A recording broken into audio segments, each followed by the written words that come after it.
it's 1 p.m. I think that we can start. So, hello everyone. Hello, John. Hello, Stan. It's October 18th today, and we are here at the second ABC recruiting webinar where we talk about everything about technologies and recruitment. Today, our topic is related to scammers in the job market. This topic is for our candidates, and not only for candidates of our agency, but for all the people who are in the job market. So we will try to share some red flags, how to identify the scammers in the job market, and what a candidate can do to protect him or herself. And I am honored to introduce our guests who found time and joined us for this webinar.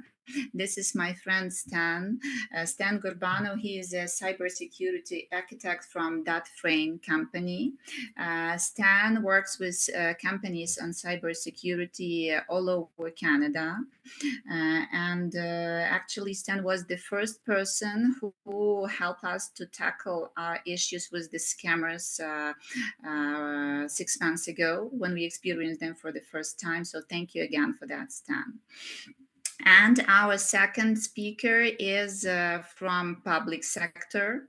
It's John Zabiuk, and John is chair Cybersecurity Program in Northern Alberta Institute of Technology. John has really extensive experience of speaking on webinars, seminars, being interviewed on this topic, and we are really happy you are here today. And I hope you will give us valuable insights and candidates how to manage all those scammers issues. So thank you guys again. I'm so glad you are here with us today. And Marianna. Yes, and me, my name is Marianna. My last name is too difficult to pronounce, so I won't. And I'm co-founder of ABC Recruiting, and I will be the host today in our webinar.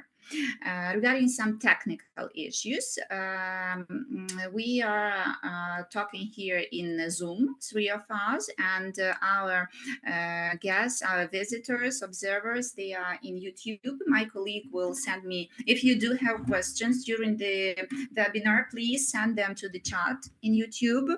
And my colleague who is managing all those technical issues, she will send those questions to us, and I will raise those issues during the conversation. And I don't know, shall we maybe check if everything goes well? I'm just asking my colleague if I will ask her to check if everyone is hearing us. Oh, she says that everything is perfect. Thank you, Natalia. You are the best. So let's start. I will start why the idea of arranging this webinar appeared. So why we decided to do so, why we decided to look for experts in this industry of cybersecurity and the scamming. Because like 6 or 7 months ago, we in ABC Recruiting, we are a recruiting agency here in Calgary, and we started receiving messages to our email from people saying that they were approached by someone. They sent us names of those people, and they wanted to double check if those people are employees of ABC Recruiting. But those people were not. The funny issue was that they usually reached out to them on WhatsApp. They had our banner on their background together with their picture. They used all our public information from the website, like legal address and phone number, and that's all. They use it only for the details, like to be credible to candidates. And they proposed some strange vacancies to candidates, but some of them were quite suspicious and decided to double check if those people are real. Of course, we reported those issues to cybersecurity police, and we confirmed to every candidate that these are not employees. So the best thing you can do is just to block them. But this is what we know. We are just recruiters. We are not experts in cybersecurity. We cannot do more. And For me, the only red flag I can share with candidates is that they are usually approaching people in WhatsApp, and all the requirements of vacancies they offer are very vague. No title, like no exact requirements, and so on. And this is the problem, yes. And we will talk today about like different aspects of this problem. Let us start maybe with the first issue, and I'm myself am very curious about. So each of you, Stan and John, you are like expert in cybersecurity, but John is working in public sector. You are Stan, you are in private sector. So can maybe you, each of you, make a brief description or brief presentation of your past? Why exactly cybersecurity? Why you are in this industry? John, maybe we start with you. All right, sure. So I've actually been working in the security field for over 30 years now. And it really started out back when I was in school learning about IT. And I learned how to hack into our school mainframe and take control of it. And that really got me interested in the world of security. So from Mm-hmm. there, I made a lot of great contacts. And throughout my career, I've held a number of positions, all related to security, including up to the CISO and Judicial IT Security Officer for Alberta courts. And everything I've done has been around working in the field. And the other thing that I truly enjoy is giving back to the community in cybersecurity, helping others out, helping organizations out. And that includes the teaching of future generations of cybersecurity experts. So I impart all my knowledge in my teaching of the next generation of the folks you're going to see in the world of cybersecurity.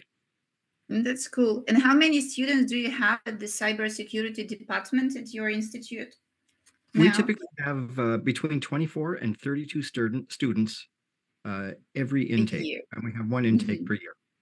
Mm-hmm. Okay, great. Thank you. Thank you for this. Stan, and what about you? What brought you to this field?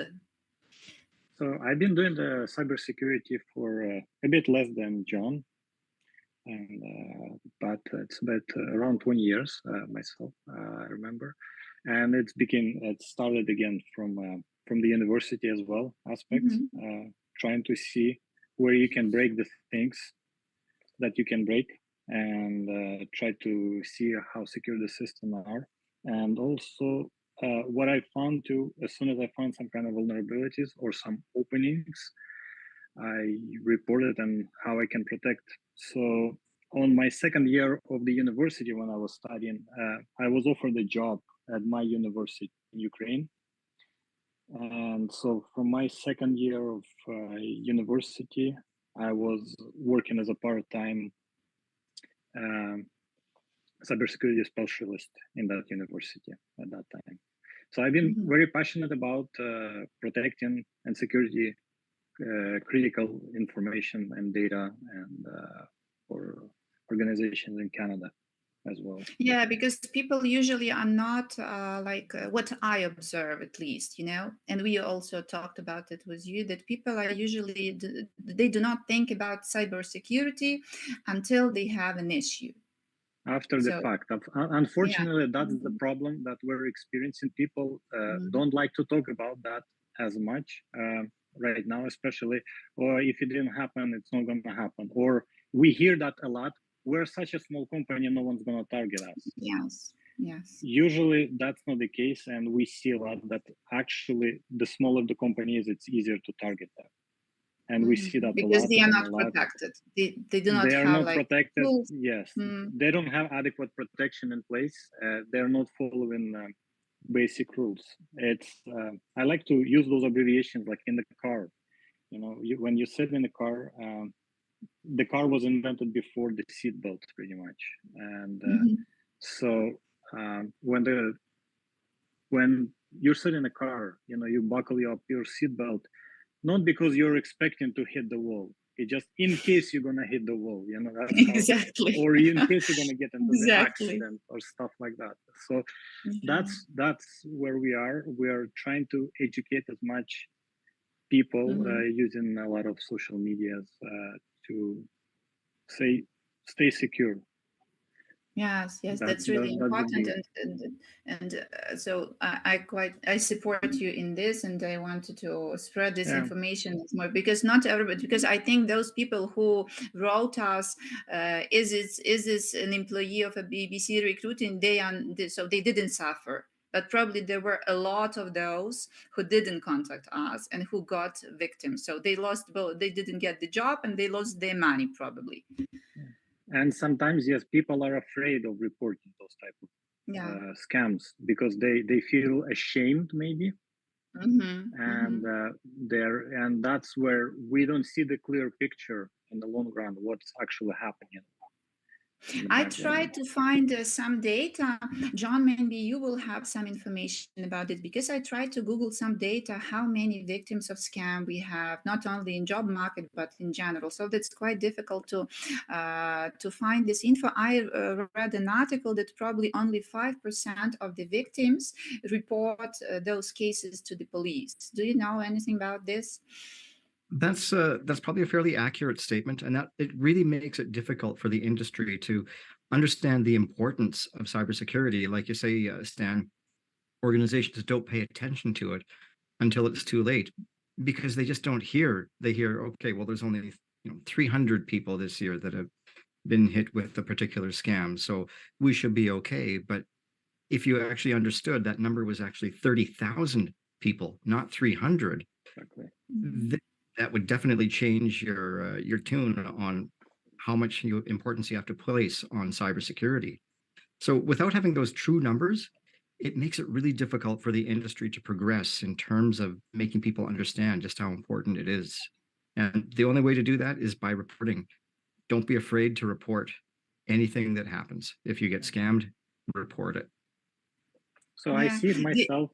Sorry. Mhm. Sorry for Yes, interrupting. yes, I see Stan. it myself as the same thing. If somebody commits a crime, like on the street, I'm saying, like if somebody steal from somebody, they report to the police, no matter what. Usually, the same thing has to happen here with the cyber criminals. Yeah, So that's true. that's why. And that's true. That's true. Thank you. And let's talk a little bit maybe about those job market scammers. Yes. What are the most common types of job scams you are aware, both of you, and what cases maybe you heard about or you coped or you dealt with? Could you share your experience? Yeah. So mostly it's we hear about the job markets, especially in this private sector. We hear about them pretty much constantly, and we hear about like the job market, especially they're targeting the ones that is remote work and very easy to apply for the jobs and doesn't require any time to contribute and highest salaries that the candidate will get paid for, reimbursed for them. Sometimes they're more narrowed down, especially the administrative assistant. That's one of the biggest one we see. Caregivers, data entry, quality control specialists, those type of jobs that doesn't require to be like an office.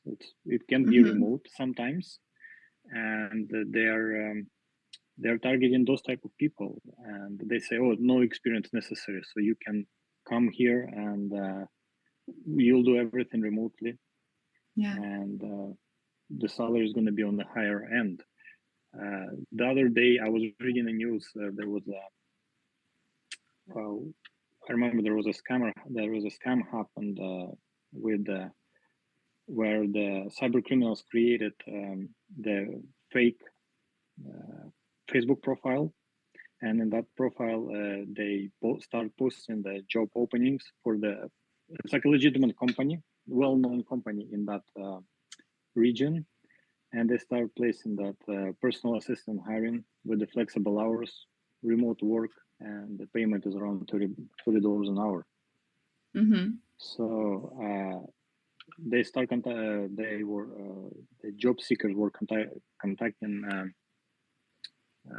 they reply to those posts via the Facebook's messengers, and slowly the scammers, they move them away from Facebook messengers, and the way and the reason they doing that is because Facebook and Instagram and all other social media platforms, they usually targeting. They see that there is some kind of activity happen, and they can be blocked at any time, or they can be removed. So that's why the scammers, they usually lure people, job seekers, into moving into different platforms like Telegram, WhatsApp, all those other ones like Google Meet. There, the corporation has less control and of what's happening because it's so private, and the communication becomes more private, and that's where they start asking them for their personal information. That's where they start asking them to send the personal information, the bank information, and eventually asking them to send gift cards. That's an interesting issue you raised, because we have a partner. It's a company who has a service for job seekers in IT industry. They are just like you give them your CV and they are distributed all over the internet, all the job posts. And they were blocked by LinkedIn, probably for this reason. And they cannot get unblocked. They cannot work. The SMM manager cannot block, and the CEO was blocked. And that's probably the reason. And yes, in WhatsApp, you can just text whatever you want and to any person you want. Exactly. Yeah. So, yeah, and it's been private. Go ahead. Sorry. And I think you're right on track there, Stan, in that a lot of the fake job postings are exactly that. They are just trying to get the information from the clients, from the people who are desperate for work. They also tend to target newcomers to Canada, because a lot of the times people who are just coming to Canada, they may have a skill set, but they don't understand the way businesses work in Canada. So quite often that can be taken advantage of by the scammers. Again, they're looking for information, but they're also looking to transfer funds or pay a finder's fee, if you will, for the positions, and they won't get the information back from the employer until they pay this fee. And at that point, it's too late. The money's gone. And yes, you are right, John. Because I would say, sorry, Stan. This is really important to know, because not all candidates about newcomers. That's very important issue to raise, because not all newcomers, even those who have master's degree, who work in tech, like developers, so on, they are not aware that recruiting agencies in Canada are not allowed to take any fees from candidates. So it is legally prohibited. To get a license, we need to put such a clause that we do not take any money from candidates for placing them with our employers into the typical contract. If we don't put this clause into this contract, we are not granted a license. So that's important. And often people are just writing to me in LinkedIn and asking, so help me to find a job, I will pay you. This doesn't work like this. And so it's important for job seekers to know that agencies, like professional agencies, not scammers, they are not, even if they want, yes, they are not allowed to charge candidates for this job search service. So this is a very important issue. And yes, you're right that sometimes newcomers are like in despair because they are coming to Canada. They didn't know how expensive the country is. They are running out of money and they need any job. And they are not suspicious. They are open to any job they are offered. And that's probably like one of the most sensitive audiences of those scammers. Like you said, you often have seminars for older people, so they are also not very professional in technologies or something like that. They don't understand, and they can just pay for something or confirm something, not understanding what they are doing. Sorry, Stan. Yes, I just wanted to say this. Yeah. So also, what we see too on they use the job, those people, they use their information to make them as a money mules as well, to transfer the money, or sometimes even some kind of equipment overseas, or help them. And this is actually very big red flag for the job seekers.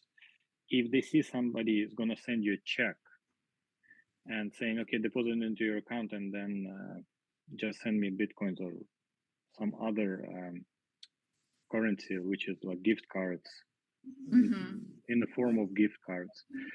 That way, it's usually the check in Canada takes approximately 2 days to clear before the banks talk to each other and the check to clear, but they make the funds available right away.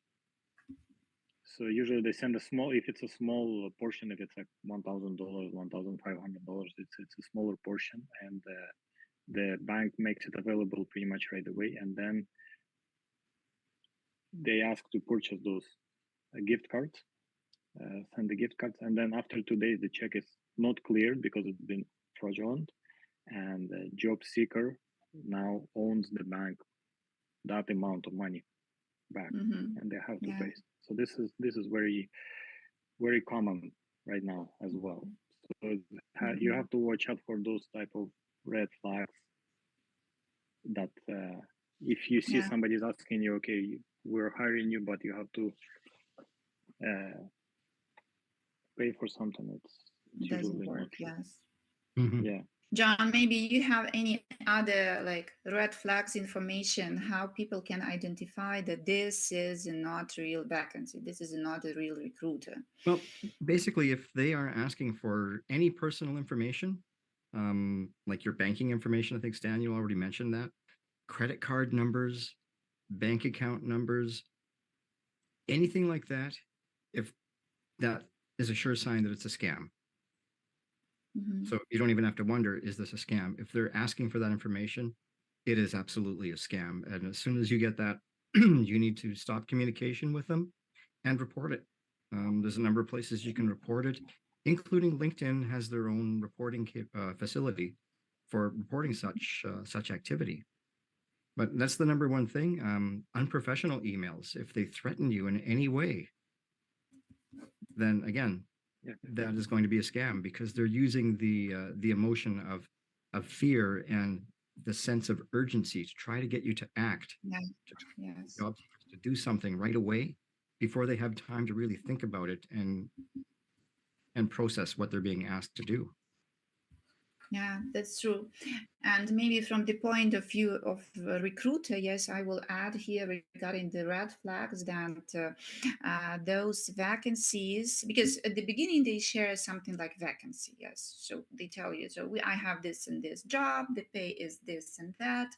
And so for candidates, it's important to understand that if the information is vague, you can just ask to clarify. So you may ask, where are you located?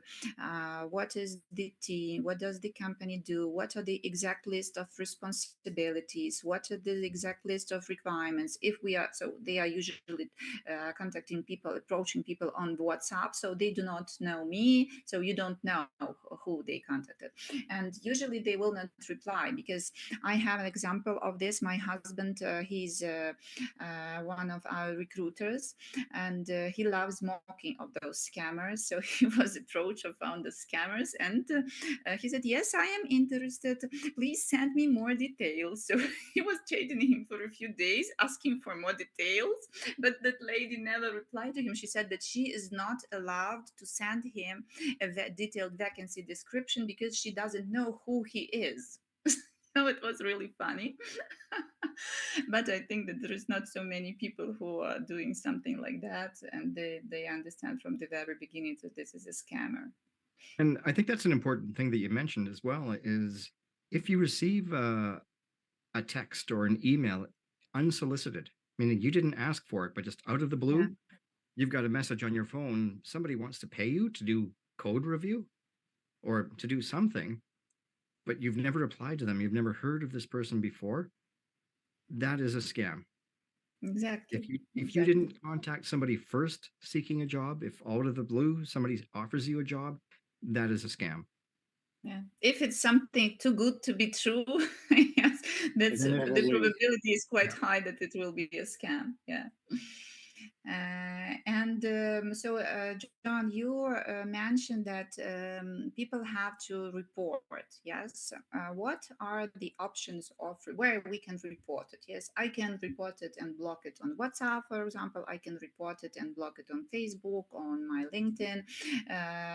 Are there any like governmental institutions where we need to report?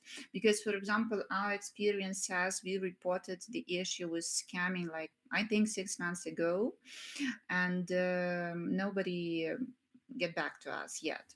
So probably they do have a lot of those reports. But anyways, it would be good to know what else we can do. Maybe there are any NGOs or any other organizations who are dealing with victims of job scamming or just with scamming.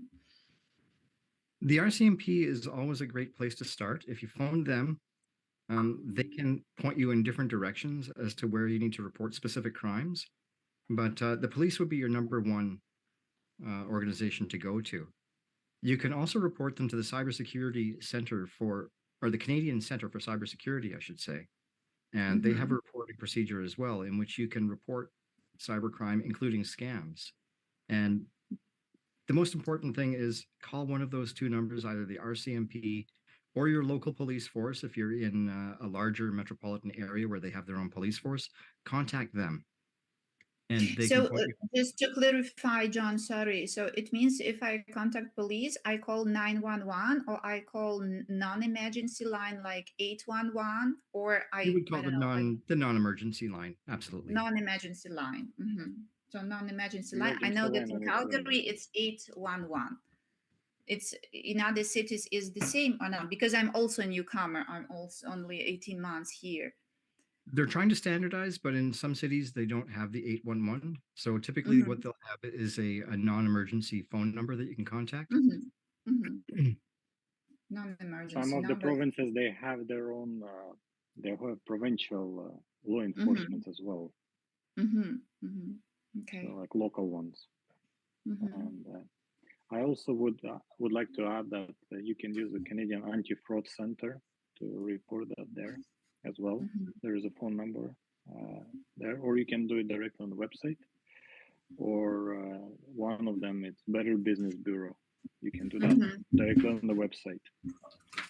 I think that I will ask you after the webinar to put down these names, and we will send it to our visitors together with this with the streaming, because it's if And you hear it for the thing, first time.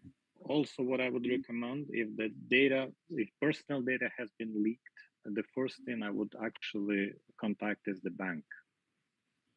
In this case, so this is in case you like gave them your banking information, right? If you gave them the information. Yeah. And what, by the way, what happens if you gave a scammer your bank information and they actually like charged certain amount from your bank account? Who will the bank like refund this, or this is not the responsibility of the bank? Most likely it's not the bank responsibility to refund. Depends where the money was taken from. If it's from a checking account, where the money was actually went, and what the actual technique they used to withdraw the money. So if it's been used with just buying, like as I say, gift cards, most likely it's impossible to get the money back. Yeah. However, this being said, if and this is, we're going a little bit off the topic here, but if you do anything online or trying to purchase something, always use your credit card instead of your access card, instead of your debit card, because you have certain protections on protection on the Visa or MasterCard in this case, that they will be able to investigate and they will be able to get your money back. If you're using anything else, if you use your bank debit card, there is certain protection. Depends again what has been done, and okay. And that's a great point to use your credit card, because as you said, they do have very large investigative units to look out exactly for this sort of thing. One thing you should never use is Bitcoin or any kind of cryptocurrency. If someone's asking you to send money by cryptocurrency, there is zero possibility of getting your money back. It is gone forever. That's really incredible. Yes, so we started speaking about what a person can do after she became a victim of the scammer. So the person needs to first block those scammers everywhere, then to inform some of the governmental institution who deal with cybersecurity, also to get in contact with bank. What are other issues a victim of a scammer can do? Yes, and what are other things which can be done to improve the situation? I don't know, or to prevent future cases, at least. Well, by reporting, it can be at least added to statistics, whereby we can, again, make sure that people understand the importance of this and make people more aware. Unfortunately, after the fact, there's very little that can be done on the part of the victim, typically because the scammers are not in Canada. They're in another country that is not necessarily friendly with Canada. So there's going to be no intercommunication or any kind of cooperation between police departments between the two countries. So the chance of ever having anything happen to the scammer is next to nothing, because there will be no cooperation. So that's So better to be unfortunately for the prepared victim, and not to become a scammer. There was a question from one of our recording in progress. Yeah. What have I done? Sorry. Do you hear me? Sorry, I pressed something. Yes.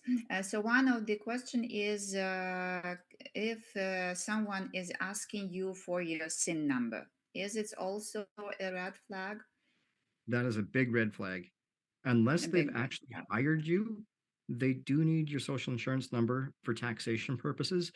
But that's after you've been hired, after you've been accepted and signed the letter of acceptance, and you know it's a real job.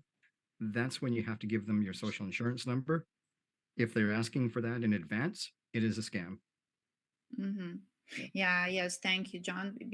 That's true, because we are also, as a recruiting agency, we know that our clients, companies, they are signing contracts or like job offers with our candidates, and they never ask them, send me, like, I don't know, void check, or send me your SIN number, or send me a gift card, whatever, Yeah. Thank you. Stan, you wanted to add something? Yeah, so pretty much that's it. Don't never give your social Sorry, I numbers. saw that I interrupted you. Yeah. Sorry. So, No, and no. there is the second part of it, because there is one side is the person, the victim of the scam. But usually in this scam, we also have another part who is not a scammer. It's a company. Either it's a recruiting agency or it's an employer, and scammers usually use the brand of a company to approach those potential victims. What we as a recruiting agency can do, like to, I don't know, to protect ourselves, to protect our candidates, what we can do about this? Because I know it's not only about HR. I saw a lot of other agencies, fake representatives who are approaching people. So what can employers do about this? Well, the employers used to do, they have to have a very clear communication using their own websites and their social media profiles in order to communicate with the job seekers that there might be a scam. Please look for this red flag that might happen, and we will contact you, let's say, only using this type of platforms, or where we using this type of channels to contact you. Plus, on top of that, the recruiting agency can use how big the recruiting agency is. They use to train their internal teams in order to provide very clear communication with the candidates, as well as use official platform to communicate. And when in case, and this has been like one of the big topics that we were discussing, never use email to send your personal information. Never use email. Never use email. No. Don't try to avoid using to send your personal thing like driver license copy or passport. And what are the safe? Numbers. What are the safe options of sending this? Usually, the good company, they have special platforms, secure platforms to share those information.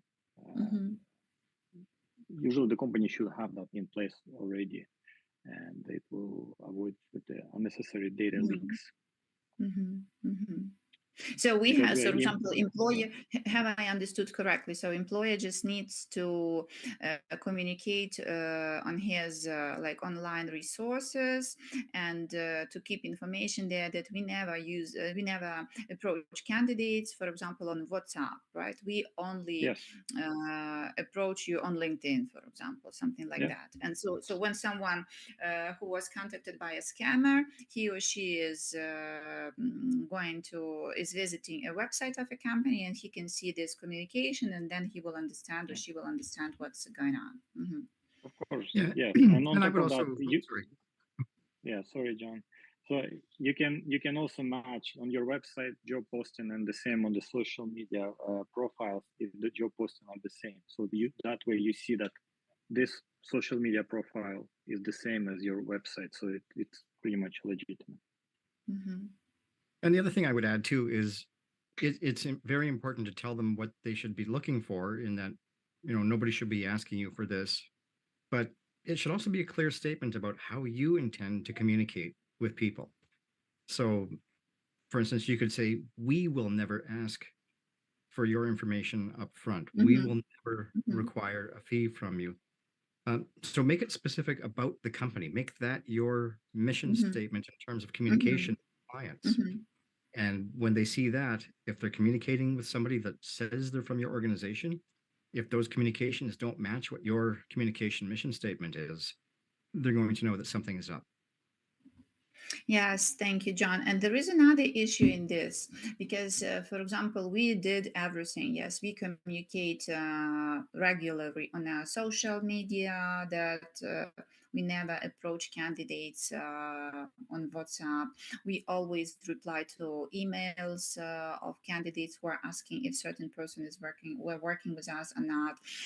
We place information on our website, but still there is an issue that those scammers, they are using information. So they are using like branding elements of brands of ABC Recruiting.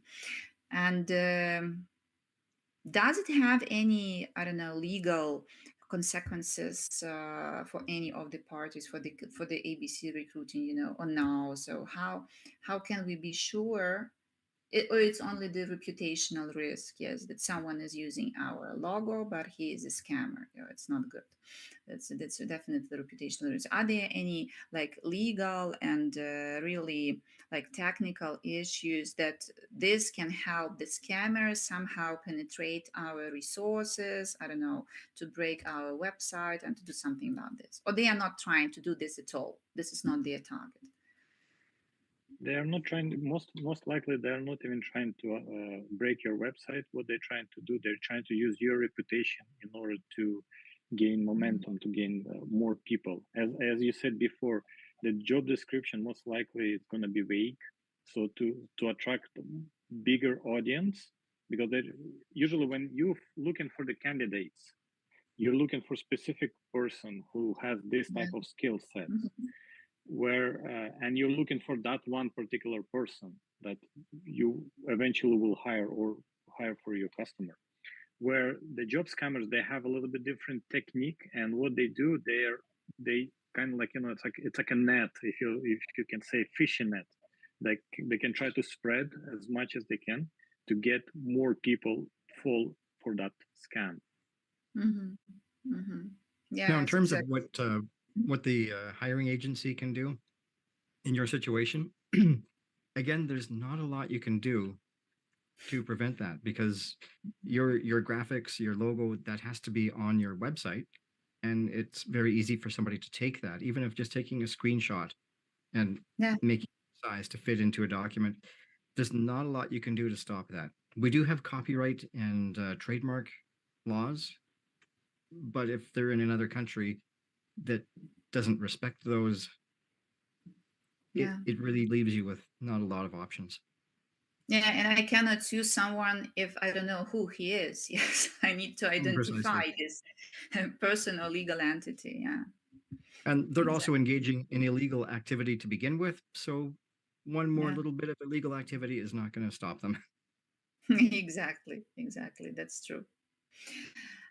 So it looks like that nor the victims, the candidates, so the job seekers, neither the companies, those potential real employers can do a lot about this to to stop this. Yes, but we can at least do a lot of things to be aware of the problem, to understand what the red flags are, and to be a bit more suspicious, not to trust anybody who texts us in WhatsApp. Probably these are most of the issues I wanted to raise during the webinar. Maybe we didn't cover any other important aspects of this job scamming topic. And John and Stan, maybe you would like to add something that maybe we missed something in our conversation. And this is what is very really important for the job seekers, and how to identify and protect themselves from the job scammers. I think for the job seekers, the most important thing they can do is research. If you get an email or a text from somebody, research that company. Go to their website. I mean, does it have HTTPS or is it just HTTP? If it doesn't have the S, if it's not a secure website, then likely it's going to be a scam. And likely they don't have a registered certificate, which you would require, in that company's name in order to have a secure website. So do some research, trust your instincts. If something makes you excited that you have to do something really fast right away, if it raises any kind of urgency, likely it's a scam. So that's a big red flag. That's what a lot of the scammers prey on, is affecting you personally to make you act and do things that you shouldn't do. So slow down, think about things. You don't need to make a decision that instant. Do your research and trust your instincts. If something feels off, it's likely a scam. Yeah, these are very good pieces of advice. Stas, maybe you also have something to supplement this. Yeah, I would like to add a few things, John. That was a great point. And what I would say is just look for it's a vague job details, because usually when people are job seekers, they know what the job requirements are, and if the job requirements are not listed as they should be as per job, then most likely that's what it is. And also look for it's usually scammers, they say it's a quicker hiring process than normal organization do. So, and also there is no face-to-face interviews or something in that nature. So they trying to avoid that face-to-face as much as they can in order to hire somebody. Yes, exactly. Great. And again, organizations should keep those secure like HTTPS in place, and make it have those secure platforms and portals in order to share data with the customers or with the job candidates. Yes, I would also only add that I don't know, I have a recruiting agency for more than 10 years, and we never asked any candidate to send us a driver's license, a passport, his SIN number, anything like that. Never. So just for candidates also to know that if you are asked for any documents, for any personal information, so that's for sure that's not a real employer, that it's a scammer. So John, you said very good. I liked it a lot because I am quite an emotional person, and sometimes when I'm getting excited about something, I will do it quickly. I want to finish it very quickly. And the same with those scammers. They want to use this sense of urgency. Yes, you're excited and so you just have to take a break, talk about it about to your, I don't know, to your family members, to your colleagues, because they will definitely help you to understand that there is something suspicious in this. Yeah, there is something not real. Yeah, so I hope we covered all the topics and that our candidates and job seekers will find it useful. Thank you so much, John. Thank you so much, Stan, for your time and for sharing your valuable experience. I will only, as I said, will reach out to you to list all those institutions which can be addressed by the victims of the job scam, and we will share this information also with our audience. All right. Well, it's a pleasure to be here. Thank you so much. Thank you for having us. So have a great day. Yes, thank you again. You too. Bye bye. Thank you. All right. Bye bye.